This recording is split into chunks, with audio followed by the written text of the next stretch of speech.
যে ভাই বেগুন, তোমার এমন কি গুণ? রমজান মাস আসলেই তোমার দাম বেড়ে যায় 3 গুণ। এমনি কি আর বড়াই করি? প্রতি কিলো 120।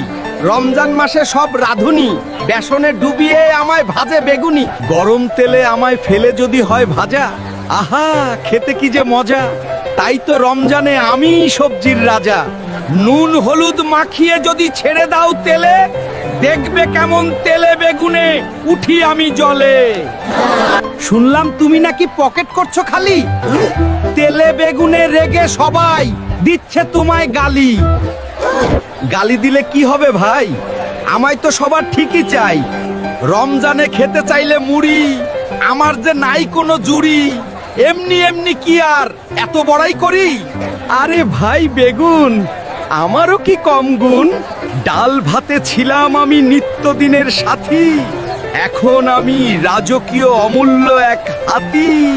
লেবু আমি 80 টাকা হালি, রমজান এলেই জনতার পকেট করি খালি। আরে ভাই লেবু, তুমি কি একাই করছো কাবু?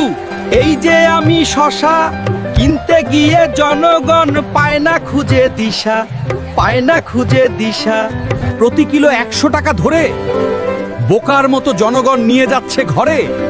এর জন্য আসল দায়ী কে? এর জন্য আসল দায়ী বজ্জাত সিন্ডিকেট, যাদের জন্য খালি হচ্ছে জনতার পকেট। আসে যখন রমজান, এক শ্রেণীর শয়তান বাড়িয়ে দেয় সব জিনিসের দাম। ভাবছে না জনতার ঘামছে যে ঘাম। এই কীর্তি তামাশার হবে না গো শেষ, কারণ এটা আমার। প্রিয় দর্শক বন্ধুরা, আপনাদেরকে অসংখ্য অসংখ্য ধন্যবাদ সম্পূর্ণ ভিডিওটাকে প্রথম থেকে শেষ পর্যন্ত দেখার জন্য।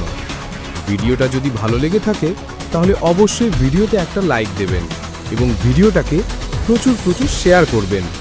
এছাড়া আমার চ্যানেলটাকে সাবস্ক্রাইব করবেন। বন্ধুরা, আপনাদের দেওয়া এক একটা লাইক আমাকে অনুপ্রেরণা যোগায় নতুন নতুন ভিডিও বানানোর জন্য। তাই বন্ধুরা, ভিডিওতে লাইক দিয়ে আমার পাশে থাকবেন। তাই বন্ধুরা, আজকে এখানেই শেষ করছি।